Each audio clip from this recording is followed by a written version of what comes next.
Here, and we're back. Yes, we're back for a new conversation with Tony Mobley.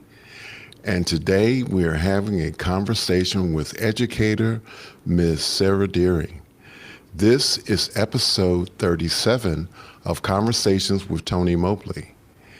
Why are we here? We're here because life has provided me the opportunity to have real conversations with real people. First, I want to thank my interviewer, Ms. Catherine Harrop, for our conversation on Monday night. Thank you all so much for all of the birthday well wishes. I want to thank the team behind Conversations with Tony Mobley. So we are here to have a real conversation. We hope to help others with these conversations, but I need your help. You have the opportunity to register at my website, conversationwithtonymobley.com, where you can register for our Mukana chat. That's right, the Mukana chat, where you can write your questions, and those questions can be voted up and down. That's right, I need you to ask your questions. And if you can't ask your questions in Mukana, then you can ask your questions in YouTube. If you like this and past conversations, like and subscribe. And so we are about to begin this great conversation with Cera Doering. Set that bell to all of the notifications so that you can be reminded of upcoming conversations. And now we are going to start our conversation with Miss Cera Doering. Hello, Cera. How are you? Hi, Tony. How are you this evening? It's so good I to am be here. doing great. And this is our second attempt at having a conversation because I had a lightning strike probably around episode, I think it was 8 or 9, when Cera was Yes. supposed to be on. And so we are doing the redo tonight, and we're looking forward to having a great conversation with Cera. And so the first question is, who is Cera Doering? I'm actually still trying to figure that one out myself. No, but I would say immediately, definitely my first response and thought would be mother. You know, I have 5 beautiful children, so I am mother first. Then second would be a lifelong educator and learner. And big on that is also just I remain curious, and I think that is something that's important.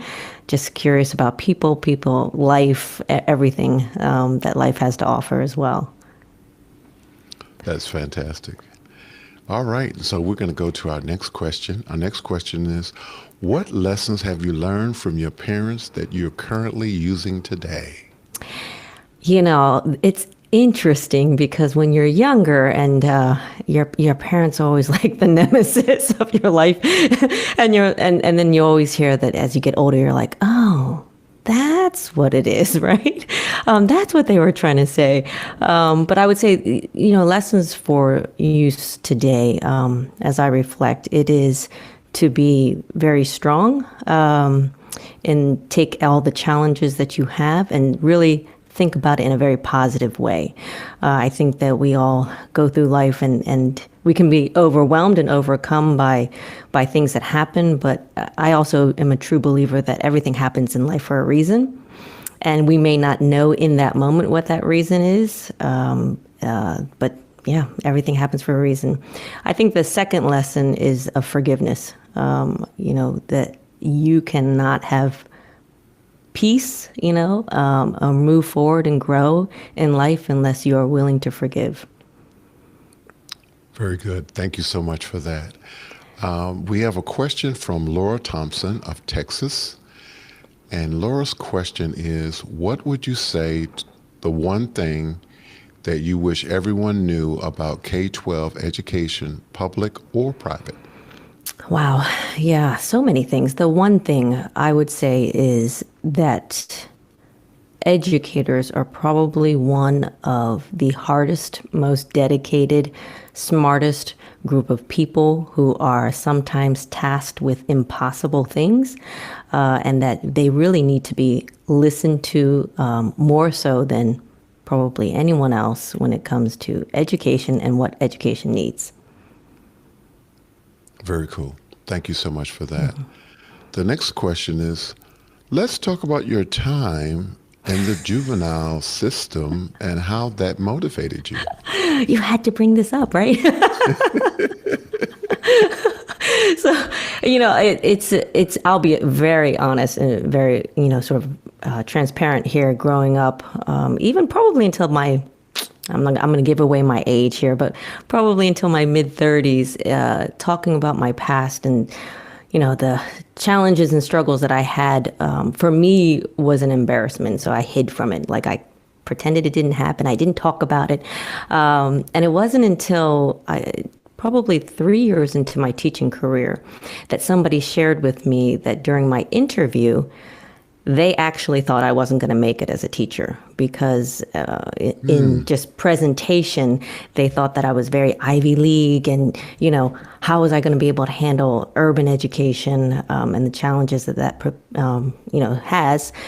And it wasn't until they heard my story that they were like, oh, yes, of course, she can connect with the kids, because and that's actually really important. It's understanding everyone has a very unique story, and everyone's past really is not something to be ashamed of, but something to use to empower you, to also motivate you to help other people. I mean, I think that's what, you have to take those life lessons. I was that angry, troubled, rebellious kid. And I felt like, I was fighting the world. And yes, I did spend some time in the juvenile system. But it's something that really gave me strength and to overcome other challenges. And it's something that I shouldn't be ashamed of, right? It's just part of who I am and where I am now. So, yeah. So can you speak to the motivation that it empowered you with? Yeah, I think that it's never too late, and that is one sort of something that I really remember for anything. I didn't go back to college until I was 28, and so I was kind of late in that game. And even now, I'm in a doctorate program, and I tell anyone at any time, like, it's never too late to do anything, right? And the other piece is we all make mistakes, and I tell this to my kids, especially when I have them in my office for a variety of reasons, that it is never too late to change your path, your course, and that, from my own lessons, what I do know is that when you do make mistakes, it's so much harder to come back around, and that cycle to break it. But it can be, but it is harder. And so part of what motivates me is really seeing where kids are and their struggles, and not only kids, but the adults, because in education, it is not just about what they get from 7 to 3 in the classroom, but you have to make that connection with what's happening at home. And if you don't help, the lives that's happening outside of the classroom, you may not break that cycle. Does your experience in the juvenile system give you an edge when it comes to dealing with students and some of the things that they're struggling with? Yes. So the one thing that comes to mind is that the whole code switching, right?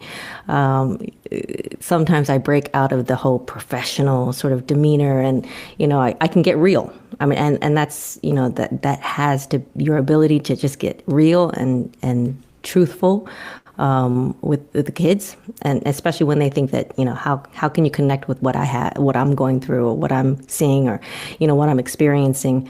So being able to say, yeah, I've been right where you are. I see your struggles, and trust me, I've been there, done that. That sort of gives you a little bit of credibility with kids, which is helpful as well. But I think the other piece of it is knowing, the juvenile system needs help as well. I mean, that is something that I don't ever would ever want to see anyone in. And it's certainly that is also a motivator, is just knowing that pathway of where that can go, and, getting out of that as well. Thank you so much for sharing that. Roscoe Jones of Berea, California says, knowing what you know now, what would you say, what would you have said to teenage Cera that she is listening to this advice? Why or why not? Wow, Roscoe. That's, I'll be honest. That teenage Cera probably wouldn't listen to anybody. I was like stubborn. I mean, I'm still stubborn, but like it's tampered a little bit. What would I have said? I think the first thing I would have said was not to be afraid, right? Because I do think that a lot of behaviors of young people, and even as adults, it is out of fear and insecurity, being very comfortable with who you are. And that acceptance is key, right? So I think I would have told my younger self, like, be comfortable in your skin. It's okay if you're different, the same, however you are, accept yourself. And I don't know if I would have listened, maybe. It would have helped, I think. Thank you for sharing that. Can you talk about your UN work? Yeah. So this is what when you say life happens, right? And you just never know what will happen. You have to sort of be open and receptive to things. So I had the opportunity to go overseas. And when I was there, I met a few UN workers. And just through conversation, I was offered a sort of a local stipend. So it was like being a volunteer in essence. But I worked in a country called Bhutan, which is landlocked between Nepal and India, and did extensive travel through India. And, working overseas in another country really, and I would say every person should have the opportunity to visit other countries. Right? Because it really opens your eyes to how the same but different thinking is, because certainly the experiences that other people have, and when we talk about globalization and thinking about conversations that we have, it's uniquely different just by the perspective of what they're going through.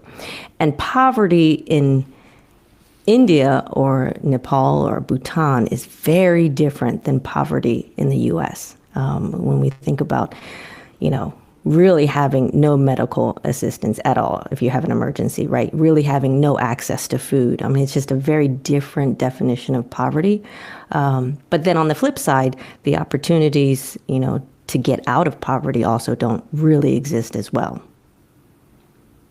Okay, so if you were making a comparison, can you talk a little bit more about, because, and the reason I'm asking is because I grew up in Newark, and Newark is very much similar to Baltimore.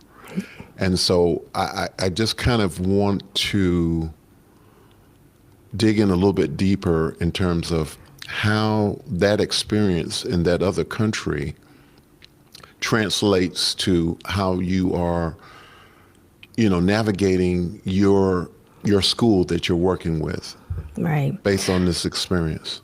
So I think that, when you think about perspective, right, and acceptance and curiosity, sort of all linking that all together, a lot of it is understanding that culturally people are very different. And just based also on just diversity of their backgrounds, their experiences, their perceptions, right? And perception is really key to this, because we all go through life with our own perceptions based on our own experiences. And unless you can sort of expand on your experiences, your perception will remain narrow and within the lens of what you know. And I do think that is an issue with a lot of people in trying to understand each other. And I say it in education as well, because a lot of times the teachers, even administrators, their perception is limited by their experiences. And so when we talk about meeting the needs of students or meeting the needs of communities, unless you are willing and are able to broaden your understanding and perception of what's happening, and accept it as well. I think that's also key, and not necessarily see it always as a negative, but that this is the reality. And so now, how do we improve that reality for people? Thank you. Thank you so much for sharing that. Where did you go to school? So I'm asking about undergrad, master's program, and now doctoral candidate. Right. So I actually, it's the university, Stevenson University. It was called Villa Julie College when I went, but then they switched over to university now. So Stevenson University, studied pre-law, thought I may go into law school. Then I went to the University of Baltimore for a master's degree in negotiations and conflict management. Wow. Yeah, right? Which, let me tell you, I use all the time. What were you thinking about using it as far as maybe doing more UN work, or? I actually, when I started the master's degree, I was still debating law school. So I thought, hey, this is going to help me, in the legal realm. A lot of, there's a view of, being an attorney, right? Which, honestly, most of it's backroom deals, and like it's not as glamorous as that. So I thought it was actually going to sort of help me in sort of being a better negotiator, being a better mediator. But then I'll be honest, I had a minute to reflect in life, and I was just weary of school. And I say this, and here I am back in school again, but I was just tired of school and the thought of going to 4 years of law school. I was like, oh no. And then I saw an ad in the paper about becoming a teacher, and it just sort of sparked something that I had thought about probably in my early 20s, but didn't think could happen. So I said, well, let's do this. And I absolutely fell in love with it the minute I started. So, and now I'm in Marymount University in their doctoral program. Fantastic. Thank you so much for sharing that. Hey, let me ask you this though. So when you started the doctoral program, you were already a principal. Is that correct? Yeah, so it was the pandemic. It's like we can blame the pandemic for everything now. But, it was actually during the pandemic that, as a principal, I had been tossing the idea around about a doctoral program, but I had certain sort of like requirements. So, it has to be this, it has to be this. I did not want to be one of those people who spent 6 years trying to get their doctoral degree, and be broke also at the end of it. And it just happened that Marymount University, I talked to one of their, counselors or one of those folks, and it just matched exactly what I was looking for. And the program looks at organizational leadership and innovative programs, which is actually sort of goes right in line with where I am now. Fantastic. Roscoe Jones from Berea, California is back again.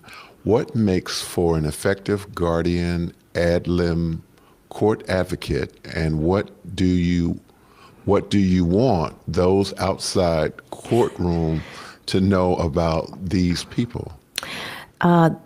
So I'm not sure if Roscoe, if I'm answering this correctly when he speaks about court advocates.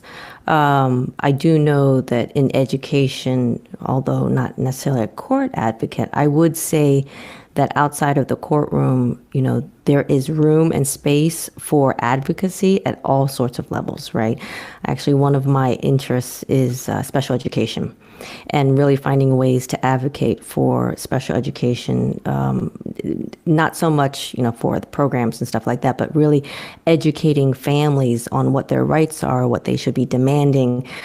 There's a lot that goes on that I don't think families truly understand the amount of power that they have, and the opportunities to think about how to become more of an advocate in that area. Although I think Roscoe was asking something more legal, the legalese, but yeah, I'll leave it at that. Okay, we're going to leave it there. So Laura Thompson is back again, and it says, from Kenneth Hamilton, what do you see as the future of learning in public school system? Yeah, I think that's the virtual learning. Yeah, in public school systems. So the future of virtual learning in public school systems could be amazing. I think a lot of it is going to depend on the people who are advocating for virtual learning, who have the knowledge and understanding of what could happen with virtual learning. I think it's going to be a hard road, to be honest. I think that the pandemic opened the sort of the avenue, the road, the pathway that could lead there. But I do think it's going to take a long time because of the structures that are currently in place, the political, powers that are going to have to support it, and because politics and money are hand in hand. But it's also going to take a lot of vision from educators to really think about where it could lead to and what the future as far as, economically as well. I think there has to be a lot more collaboration between business, corporate, what's happening, technical, as well as education. That collaboration has to grow stronger. Yeah, one of the things that I thought about as you were answering the question was that, there's still this issue of the digital divide, and how do you connect those people who don't have access to access? Yeah. If they are not able to connect to the web, then how are you going to really be inclusive in doing virtual education? So I think that's a bigger infrastructure question for all of us in terms of how that comes into public education. Yeah, and I actually think that, to your point, the divide is only going to get huge, right? It's going to get wider and wider between the haves and the have-nots, right? The type of education that people are going to be able to provide, and the interests that families, students are exposed to and pursue. If we don't change the infrastructures, no matter what we do, right, it's going to be limited. But I do think, social media and technology, while we say there's a digital divide, I can't tell you how many of my students have iPhones, right? And you're like, what? They have the latest iPhone and I don't. So I do think that, kids will learn very quickly, but the trick is going to be to master how they're using technology, right? And then when they're using technology, being able to figure out ways to expose them to not just, the more negative side of, social media and spending hours on, that sort of type of platform, really getting them to see, okay, what are the mechanisms behind Facebook? What are the mechanisms to create these apps and the software and platform, getting them to be curious about that, and then sort of seek further pursuits. Do you think education needs to look a little bit like TikTok and? There's got to be a science behind why it's so addictive to people, right? We do know that as far as just if we study brain, the way the brain works, we know that we have the attention for about 2 minutes, and then our brains start wandering into other places. So there's mastery in what Facebook and TikTok and all of these other groups have done in the apps. So we have to learn from that and then apply it so that it's more meaningful, and sustain it in education as well. Very cool. Thank you so much for that. We have another question, looks like from Roscoe Jones again. He's at it again. So he says this time, what has been the best class in your doctoral program? What doors might this degree open for you? And how has all of your education influenced your daily work? Wow, there's a lot of questions in that one.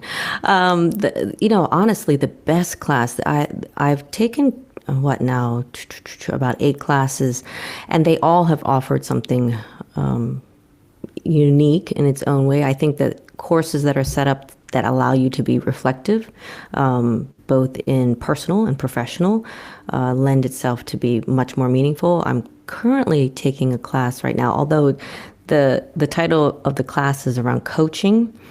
It is really focused on listening. And, we've all sort of, in our professions taken classes around listening, but this is really diving deep into like me as, the listener, like how, strategies for really connecting with people as listening to their stories and just listening to someone and making them feel safe.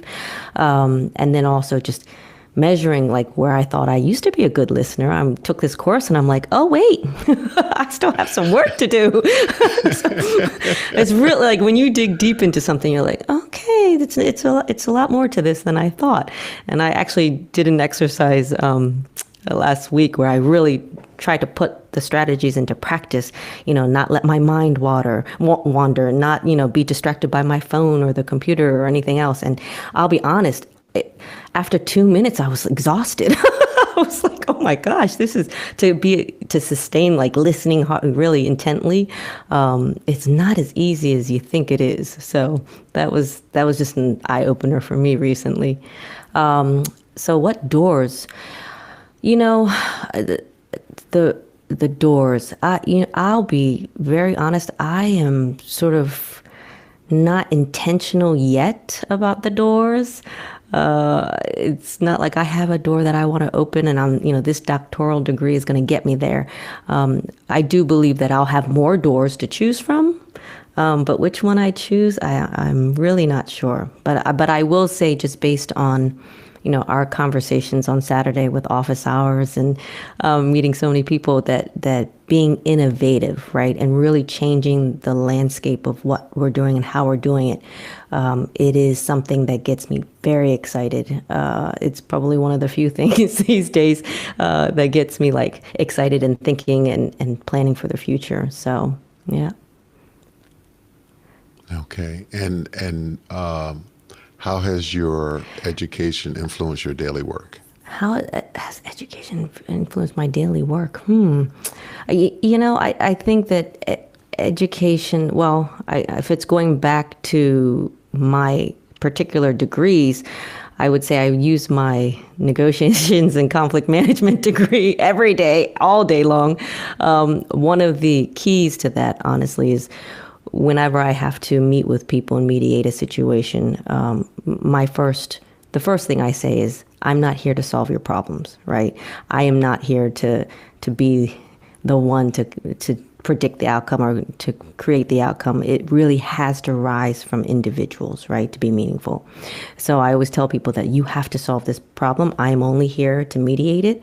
So that's really key. The other one was when people speak in conflict, right, we tend to say you, and that just immediately shuts down the walls. And, so I always say, speak from the I, how did that make you feel? Like, I felt this way because of. So those I still, that's such something that I still use today, every day, all day long.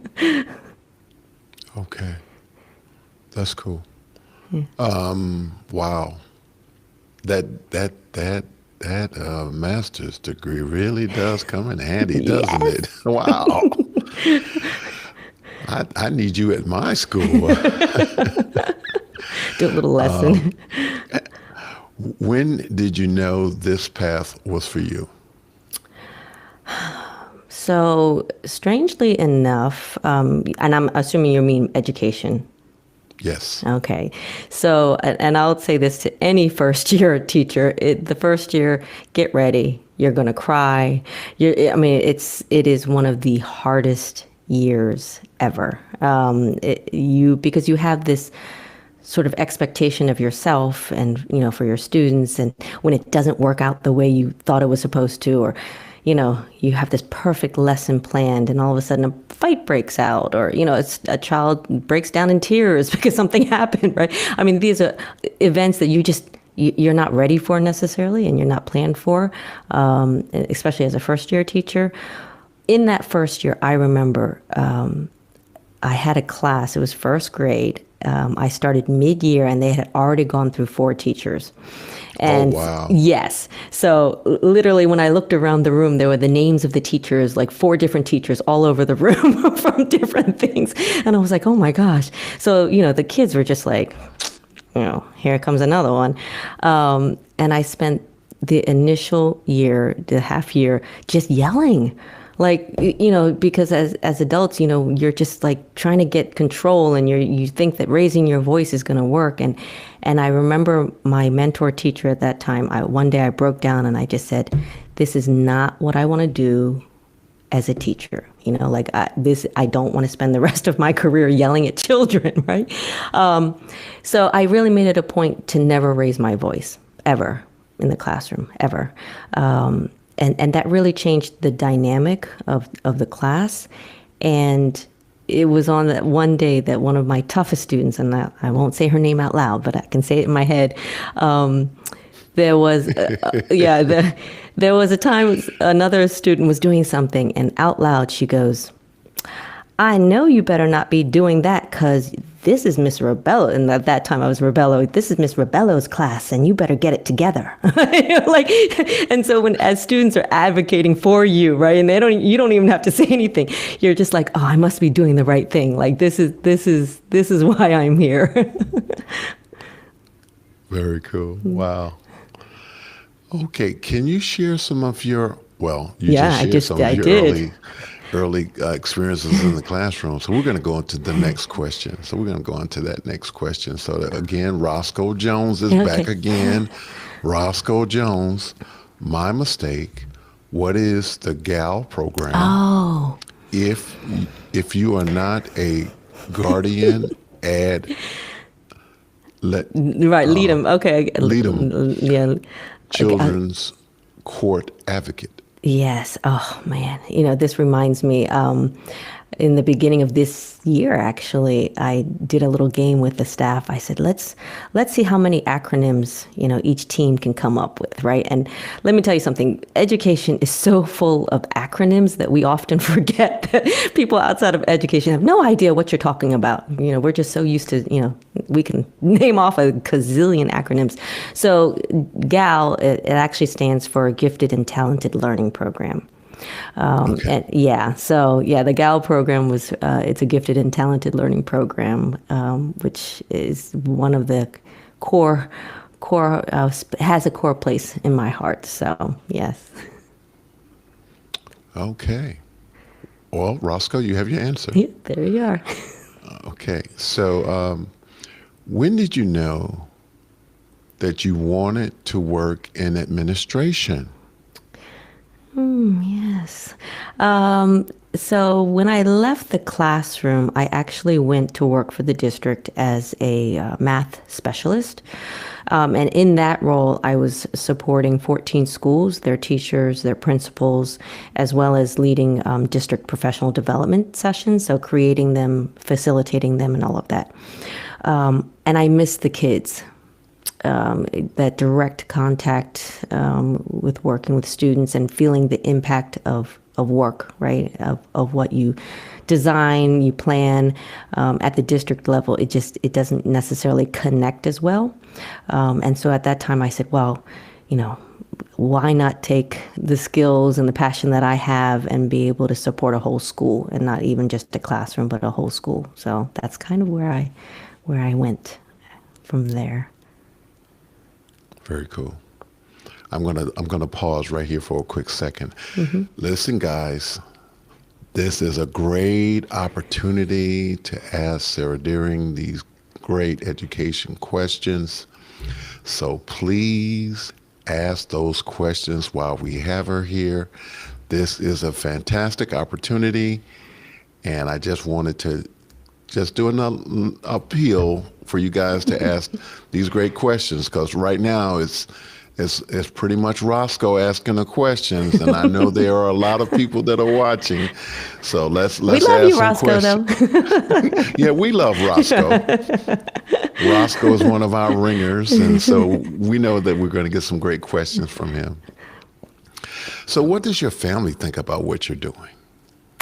That I'm crazy. No, they always think I'm crazy. It doesn't matter what I'm doing. It's they're just so used to me. It's not like they're used to me doing anything different.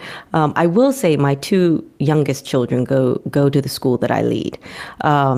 So being the principal's child, I'm sure has its own sort of feelings. They probably have a lot of feelings about that. They go from anywhere from being happy that I'm there, and if I'm not there, like, where's mom? To like ignoring me in the hallway, like. So I think it depends on what day and what they're doing.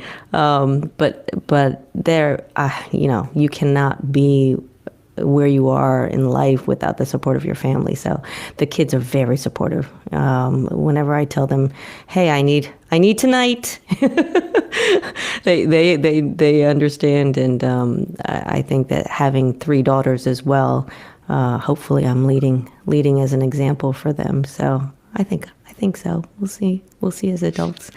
I'm curious, what went into your decision to have them at the school that you're leading? Yes. So any school that I've led, they've and taught, actually, they've been at the school with me. I am a true believer that as a leader, if I'm telling families and other people that this is a great school, and that I care about what happens, and I believe that it is great, I have my children there to say I have my own children here. So it's that was very important for me. Wow, that's big time. Yeah. That's big time. You have a lot of audacity, to come like that.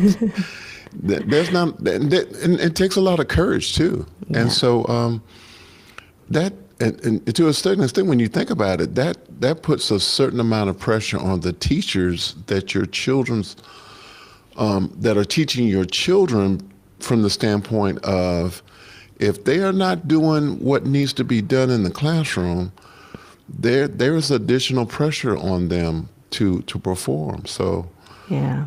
And I'm lucky. I mean, I'm in a school now where a lot of the staff members, teachers, and whether it's kitchen staff, my custodian. I mean, we have so many of our own staff now that have children at the school. So that is, it's been tremendous. It's been a great thing. So, and I have a good school. So I do. So yeah, proud of the school. So as you were saying that, what occurred to me is that this is, in fact, a community, and not just a physical school, because there is a lot of ownership in that. The parents and the teachers and this is different. Mm-hmm. This is a little bit different than traditional public education. I mean, I've worked at a school where a teacher's grandchildren were a part of the classroom and that kind of thing. But what you're talking about is totally different when you have a lot of staff and the principal's own children as a part of the community. Mm. And I think that it lends itself to being more of a community than a traditional school. Yes, absolutely. Absolutely. I think that, when we think about being community, right, and building community, and especially in Baltimore has always struggled with trying to build the capacity of their schools and their communities as well. And it's really taking that ownership of yes, we believe in the system, we believe in the schools, we believe in the people, and that has to start with it has to be everyone, right? It can't just be for certain times and certain reasons. It has to be everyone. Absolutely. Wow. The principal and the janitor have their children at the school. Yes. That is so cool. Yeah. Thank you for sharing that. Yeah, absolutely. So how has the world changed since COVID-19 for you and your students? Yeah. So this is interesting. I will say that and I don't want to be, necessarily negative per se, but I would say that with COVID-19, we don't know what the end is. So we don't know where the outcome, the end, I think that in 2020 in March, when school shut down, we all thought it was going to be 2 weeks, a month. And here we are a year and a half later, still working through the repercussions and working through the changes and all of the feelings and just the science and politics and all of it. I do think that it has made people, on one hand, a little nervous, knowing that the world, their world, or the world can be upended by something like COVID-19. On the flip side, though, it brings about the ability for people to be flexible and to sort of see change, because sometimes people are not willing to change. But here's a perfect opportunity where, change does not necessarily have to be a bad thing. But I do think that right now the repercussions of COVID-19, in and of itself, just COVID-19 has been, for most of us, emotionally, we're exhausted in education. So to rebound from it is, I'll be honest, I'm not really sure what it's going to take yet to sort of do that rebound. So. Okay. Thank you for that. Mm-hmm. Wow. What is your opinion on in-person and hybrid education? Where are you with digital first education? So I think that there has to be options. And I think that the problem right now with digital first education is that you either have to be on one side or the other side, right? It's kind of like politics. You have to be Republican or Democratic, right? But I actually think that it should be a combination, because there are those students who need in person. There are certain age groups, right, where in person works best. But then on the flip side, the digital education, first education, or even the hybrid education can work, and it can work really, really, really well. And I don't think at a certain point that 8 hours or 7 hours sitting in a classroom with 30 other children necessarily meets the individual needs of students. And that is going to be key, right? Meeting those, because every child is very uniquely different and has passions and is on a path of discovery about themselves. And I do think that if education is not supporting children in discovering themselves and their strengths and their passions and giving them those opportunities, then that's where students get frustrated, right? And that's where people come out of education still confused, still not knowing who they are, what their strengths are, and really sometimes actually feeling bad about themselves, right? Because that educational experience was so poor for them. So my opinion is that we have to have options, and we have to build that in, and that the 7.5 hours sitting in a desk is not meant for everyone. Not everyone's going to be successful there at all. So as you were answering that, it occurred to me, are we talking about customized education for the individual? Absolutely. Absolutely. And I don't know necessarily how quickly that can happen. Customizing education, it requires a really rethink of the structures that we have currently in place. And then, it is completely a new model of thinking, right? But digitally, though, we have the technology that can allow for that, right? It's just rather whether people are willing to invest and they can have that vision for that to happen. And there are a lot of barriers, right? Certainly, we have to be creative in thinking about finding those solutions for those barriers. I was having a conversation the other day how, some folks can choose digital learning right now and ensure that their children still get a wealth of experiences outside of learning the academics.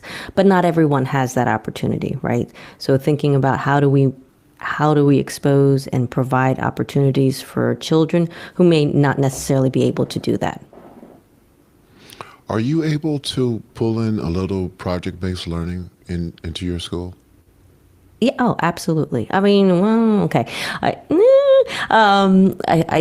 Unfortunately, with Common Core, I say unfortunately, I shouldn't say unfortunately, but Common Core has changed the landscape of education, curriculums, standardized testing, we are all measured by that.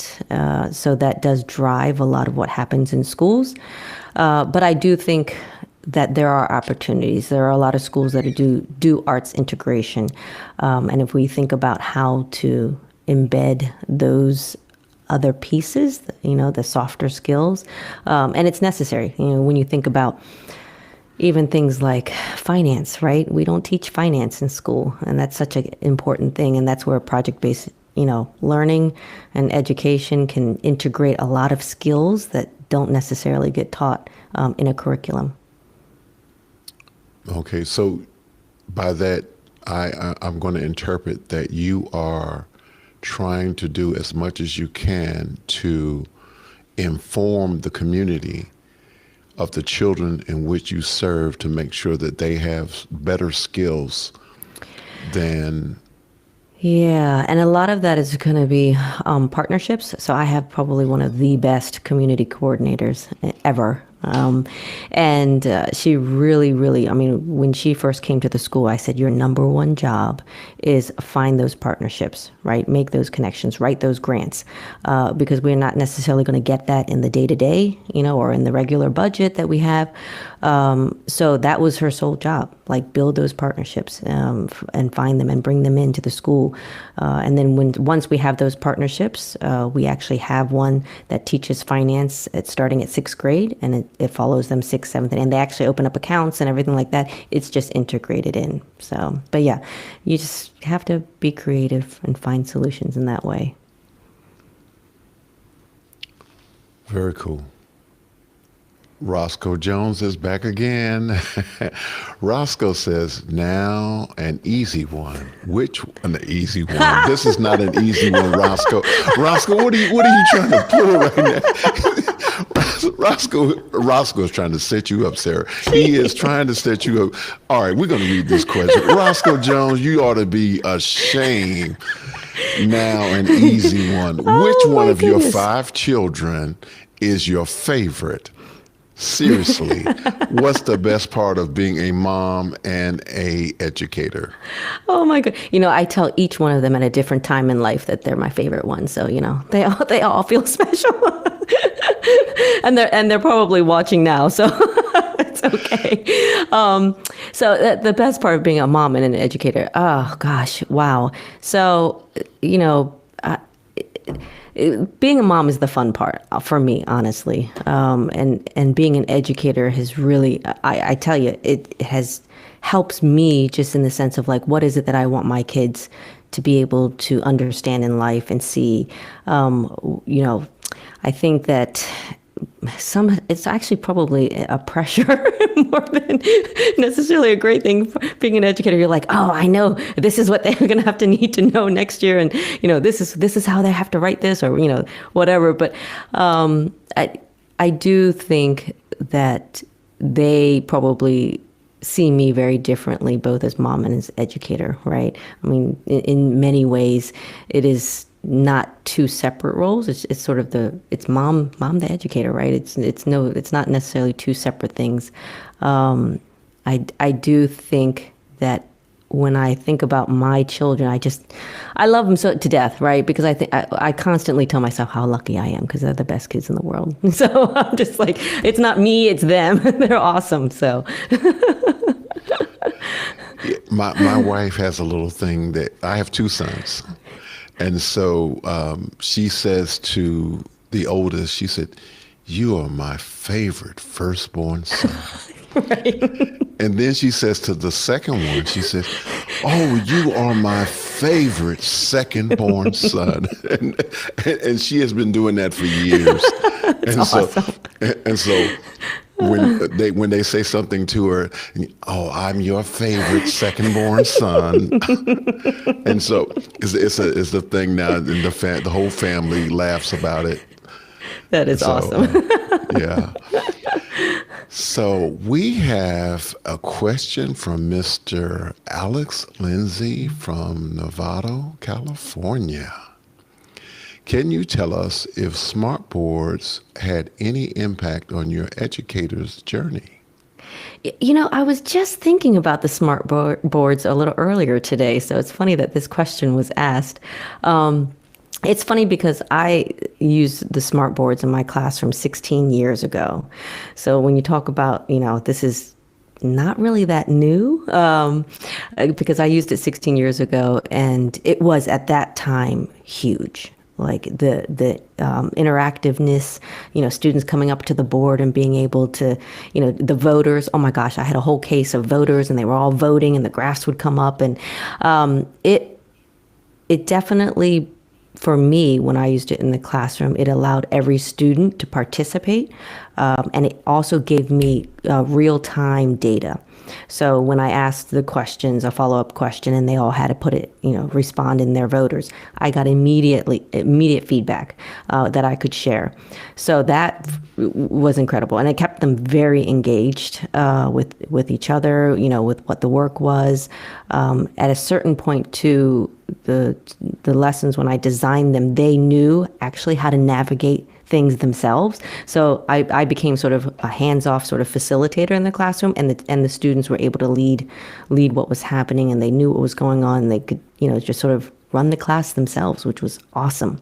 And I do think that the problem with the smart boards right now is just the cost is significantly high, and the amount of training that has to happen. The amount of work that it takes for a teacher to really learn the smart board, to be able to use it, to maximize its use. I mean, it's even with us with our smartphones. Like, I know that my iPhone, I probably don't use it, probably a third, probably less of what it is capable of. Right. Yeah. So it is, the training piece of it has to happen. And that's with anything, right? Unless it's easy, and that, I think, is where we are now today, is that a lot of the technology is user-friendly. It is easy, and it doesn't require hours of training or research or learning on the educator's part. So, yeah. You said something in the very beginning when you started talking about the smart board, and you said that 16 years ago that you started on this journey of using it. And so 16 years ago, you had to be sort of cutting edge in order to be able to embrace that. And so can you talk a little bit about how you positioned yourself to be able to, actually be able to do that and maximize the use of it, 16 years ago? So I'm a little bit of a workaholic. I'm getting better now, but I used to get like 4 hours of sleep. So I'm trying to get better. But honestly, what it took was just the time. It took a lot of time. Promethean does have, and I'm certain they still do, they have a really, really great website where a lot of resources are available. Templates now, video, how-to videos. So a lot of it was just taking that time, one, seeing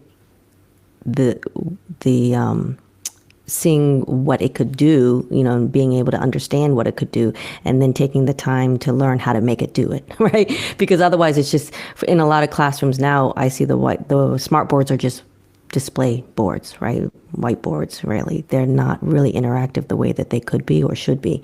But it just, unfortunately, it takes a lot of time. And I think that is where we right now in technology, what we can do is to make it easier for educators, right? So that they don't have to take that amount of time, because we don't really have that time in the day to do that. Is there a way to energize your staff or even other educators to be curious enough to want to not let those displays, those devices just to be sitting and not be used other than for display? Yeah, I would say two things. One, they have to see it in action, right? So that is first, right? See it in action. Two, systems need to be created where information and skills are shared. I in education, we work in isolation too much. And being able to create collaborations and networks where teachers and best practices are sharing what they're doing with other educators, and being able to provide that opportunity just to talk things through, ask how did you do this and how did you do that, and sharing resources. That is key. And I'm going to take this opportunity to mention that office hours provides an opportunity for educators to come together on Saturday and figure things out. Talk about things. It's not broadcast on YouTube. It is a Zoom meeting, and educators are free to engage in conversations that will help them do what they're trying to do in terms of educating children and making a difference in education. And also, we are now having an hour after those 2 hours of conversation and interaction where there are labs that will do different learning opportunities for educators. So I just wanted to share that. And that is every Saturday, and that is on Zoom. And you can go to officehours.global to participate in that. And we are back with our questions, and we have Kenneth Hamilton of Pontiac. And he says, if you could change one thing about public school systems to positively impact the students, what would it be and why? Start over? No. The one thing would probably be to get rid of I can't even say the word now, hierarchical systems. I think that is what is destroying public education right now. The people who are making decisions are so far removed from what's actually happening in the classrooms and on the ground, that decisions are being made that really, when you see, the intention is good. Intention is always good, but how it translates then to the ground is not the same as what the intention was behind it. So we have to get more educators in, and when I say educators, classroom teachers, principals in those decision-making positions, right?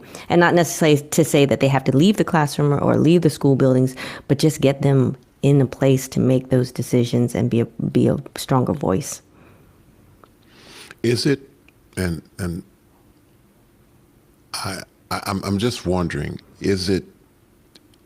can we fix it with the current system, or do we need a redo? We need a redo. We need a redo. It's one of those things that you say, yeah, we need a redo, but to dismantle a system, it's not something that you're going to do overnight, right? And it sounds scary when you say that, right? When you say we have to dismantle the system, we have to do a redo, it sounds like anarchy to people, and it sounds like you're speaking crazy, destructive language, and it's not really that at all. And I would say that it's a process. Even in redoing something, it is a process. But we have to be willing to say we're going to redo and then make the steps to do that, right? And without it being scary and put people up in arms. Right. Kenneth, we want to thank you for that question. It was a great question. Yeah. Douglas Carmichael is in, and he says, how can we improve social services in the U.S. to better serve vulnerable populations?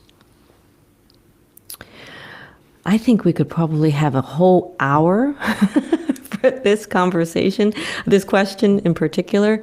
Man, this is a big question, and it's very loaded. I think that the social services in the U.S., when you think of it holistically, the amount of money, when we look, you have to look at the system, right? The criminal justice system, right? And we were talking earlier about the juvenile system, right? What is being put in place to support those folks who make poor mistakes, poor decisions because of the situation, right? And I think that's what people forget, is that people are in situations of poverty where they make decisions that is best in their current situation, right? And the result or the impact of those decisions become lifelong, and they don't need to. So that is, rethinking how do we work with the criminal justice system? How do we work with the educational system? How do we work with local districts in communities? So in order to improve a school in a community, it's going to take more than just the school to be the savior, right, of the community. It's going to make sure that the Recs and Parks has services and provides opportunities for the students in that area, right? It means, for example, my school, the closest grocery store is 2 miles away, right? So when you think about someone who doesn't have a car, how do they, and there's only one bus that travels through my community, and it's also limited in where it goes, right? So when you think about, so when you think about transit systems, when you think about grocery stores, when you think about all the holistically, it is getting everybody to think about it and make systemic changes. So yeah, it's a loaded question. I don't think there's, one particular area is not going to solve the problem for everyone, if that makes sense. Yeah. Yes, it makes sense. And Douglas, we want to thank you for the question and understand that this is something that is going to be needed for further discussion. Yes. Maybe several conversations with. It might be time for a big panel when we have this particular conversation. But thank you, Douglas, for the question. And Laura Thompson has brought in something from YouTube, and the message said, Liahna, hi, Mom. Hi. Liahna, thank you for sharing your mom with us tonight. We really appreciate it. Oh, I have to think about what did I say now. Okay, and the next question is, what are you learning from your time with office hours? Wow. I hate to say this, but I'm learning that I don't know enough. There's so much I don't know. The one thing that the office hours does is it brings together a group of people from very diverse backgrounds and different skills, and we all get to talk about education from unique lenses.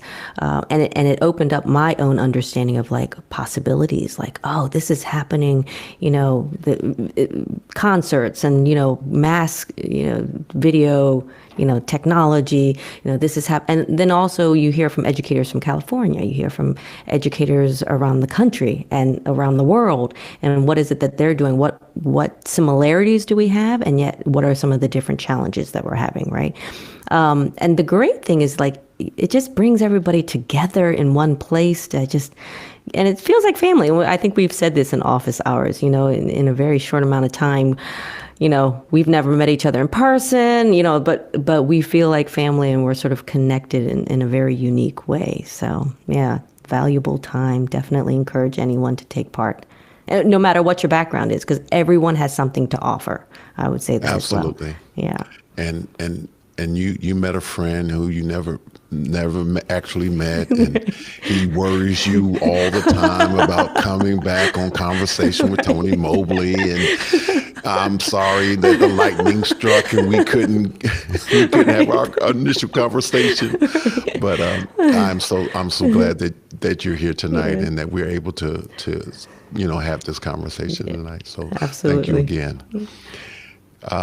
And so we have Kenneth Hamilton. Yeah. What key challenges do public schools face educating / supporting special needs students? I want to, before you say something, I want to say something about this. When you initially was talking about hybrid education, and one of the conclusions that we sort of came to on office hours on Saturday was that students who are in special education and students who are K through 2 do benefit by in-person learning. And so we kind of hashed that out, and that we kind of all agreed that for K through 2, and special education students, that in person is something that is, really should be looked at in terms of this whole diverse education process that we're doing. But let's hear what your thoughts are. Yeah, so there are a couple of challenges. I think removing COVID-19, because COVID-19 has brought up, just staffing issues, which is huge. One thing I would say is the model, we don't have enough special educators serving in the right way. And what I say is, I know that one special educator may have a caseload of 17 students. And then is trying to differentiate and create lessons and needs for students who have very different backgrounds and very different needs, right? You're talking about a student who might have autism. My son, for example, has Down syndrome, right?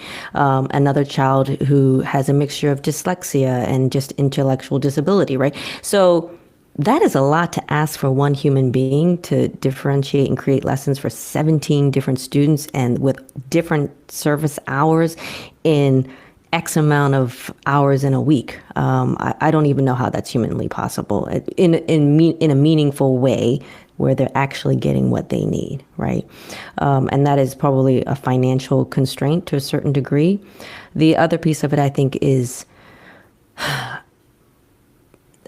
parents need to be highly educated on what is happening, what they can demand, and really push for it. I do think that just like I used, GAL, the acronym, right? There's a lot of terminology that's used.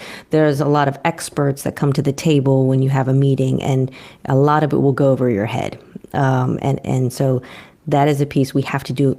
And as I mean education, we have to do a better job educating our families, a much better job, because I think that is where, and maybe that's something that is an outside service that needs to come in and happen for them. But yeah, I think that special needs, I would beg to say that educationally special needs are not met because teachers don't have the tools that they need. And I would also say that some students with special needs did very well. My son did extremely well during the pandemic. He was able to log on. He knew his schedule. He was on point. He was not distracted by everything else. Could the lesson have been a little better? Sure, right? I mean, I think that, we learn as we go. But to say that I actually think he did better. I'll just leave it there. I think he did better during the pandemic. So. Yeah, I was thinking about my time in the classroom. It's been 9 years now since I did high school education, high school autism, and I had about 12 students, and they each had their own IEP, and each was had specific things that had to be addressed. Yeah, and I will say that one of the challenges that I felt most importantly was the fact that, as you say, the parents didn't have enough knowledge of the things that they could ask for their children. And there was not even the suggestion of them being able to look for advocates to advocate for their child. And so that was definitely one of the things that was missing. Okay, and so we are, let's see. So Roscoe is back again. Roscoe, hello, Roscoe. Roscoe's back again. What is your dream for the Office Hours Education Group? How can they best support you and others as we move forward? Roscoe Jones. The dream would be we all get together and we open up our own, schools, whole systems. I don't know, that would be the ultimate dream, right? We just go off and, start our own thing, and yeah, that would be amazing. But honestly, I think that the dream would be that we just continue to grow, and share the ideas, because I do think that the power of where we go in the future with distance learning, it is going to be uniting voices, right? And seeing best practices and continuing to share. As well, as far as best supporting us, it is just, continue doing what we're doing and gather more forces, so to speak. We need to get some other groups like politicians, like get other people to think the way that we're all thinking. That's all. I was thinking as you were talking, is there, do you think that there's something to us, and I'm not saying this because I'm trying to butter you up or anything like that, but as a person who went to college later, I was 24 when I started college the second time, and you said you were 28. Do you think that impacts your appreciation for what you're doing in terms of the learning process? Oh, I think we're a little bit different. Yeah, I definitely agree. I certainly when at 28, I was working full time, a single parent, and going to school full time as well. So literally no sleep, and managed to graduate with a 3.7. So, but I think that the drive was different because your purpose and intent for what you were doing was different. But I think that drive, just about with anything that I set my mind to, if I'm passionate about it, I'll have enough drive that, there'll be like, there's no stopping me. Going with it all. I'm either like, I'm one of those personalities. It's either I'm all in, if I'm not all in, right, then I'm just, I have to be all in. Yeah, me too. Yeah. I'm all in, and my wife looks at me sometimes. She scratches her head because it's like this is in my living room, and I know that she's kind of tired of it, but she knows that I'm in, and this is important to me, and she understands that for me this is an opportunity to help people, because I know that the conversation that we're having tonight is going to be meaningful to students, to parents, and I think it's important. And so it just occurred to me that I know a few people who went to college at a later point in life, and they seem to be a little bit different. and I was listening to you, and I was like, yeah, we're part of the same club. We'll have to start our own little club. Yeah. Yeah, we heard it first. Roscoe asked the question, and Cera answered the question, and so I hope you were paying attention to the things that she said.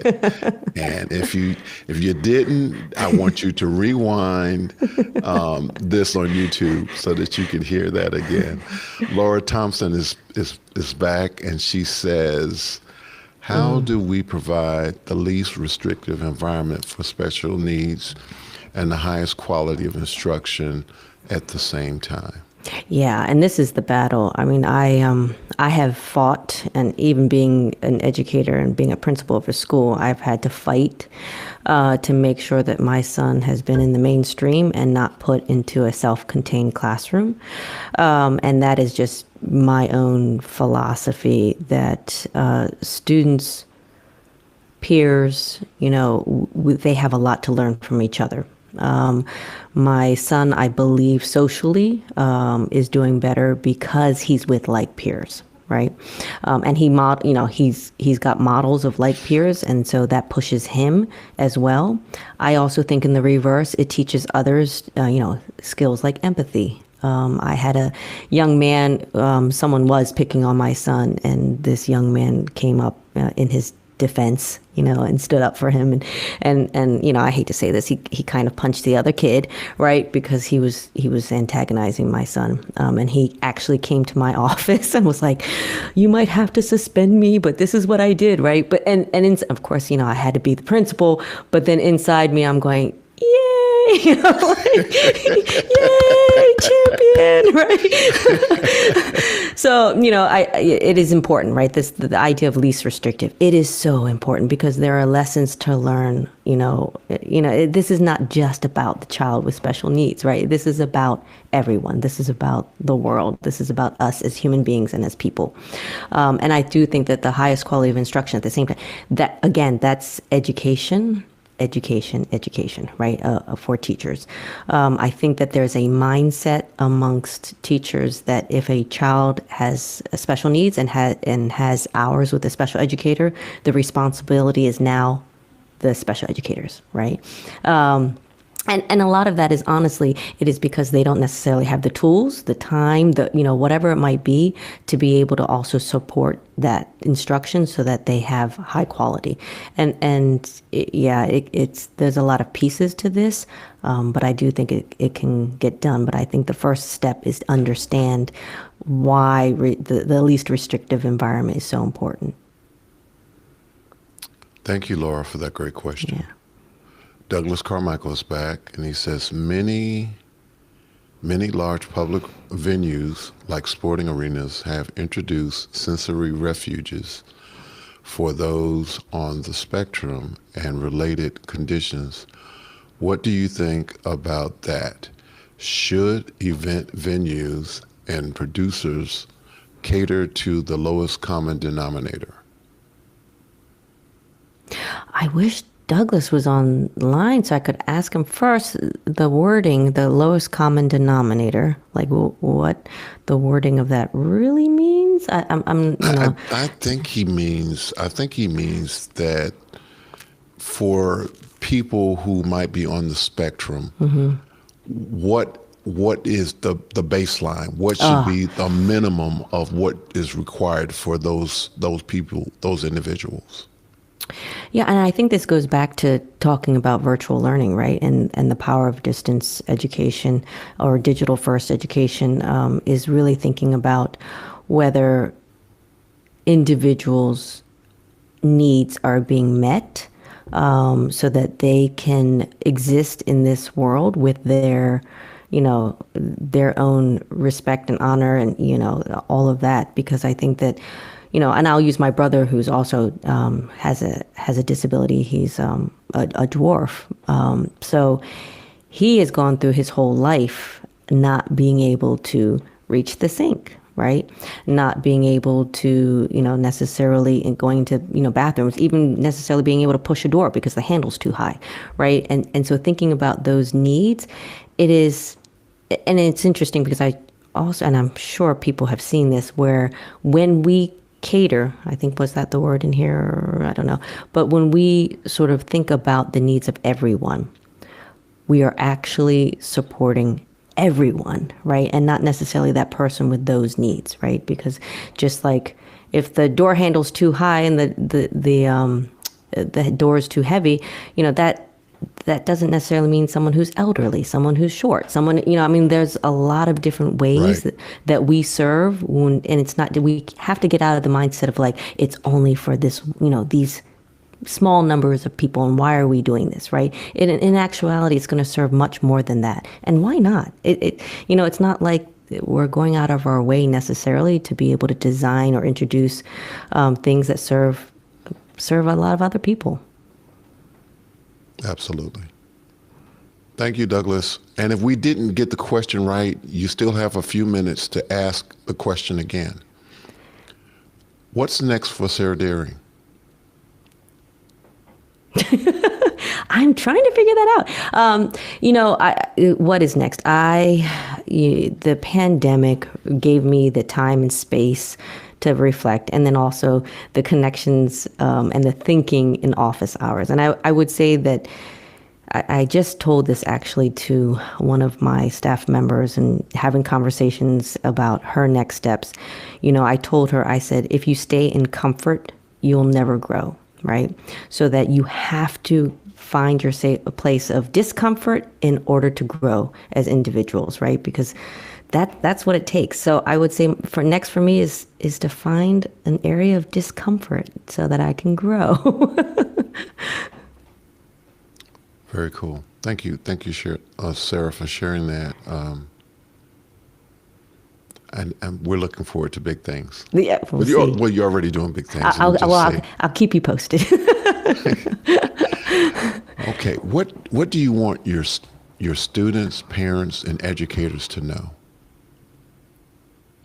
I think that students, parents, and educators need to be advocates for what and I will say this, we all have expertise. We all have knowledge. We all have this sort of gut instinct. I'll also say that, right? And it's whether that child who doesn't necessarily know or understand what's going on, but they know that it's not right, or they know it is right, right? And I think as parents, we have that as well, and educators, that we have a sense of what is right. We may not necessarily be able to explain it or put our finger on it, but I would say follow that instinct and ask questions and probe it and consider it and follow it. Yeah. Do you think that your school is a model from the standpoint of having parents and educators bringing their own children to your school? Is that something that should be modeled or encouraged in other systems? It absolutely has to be. It has to be.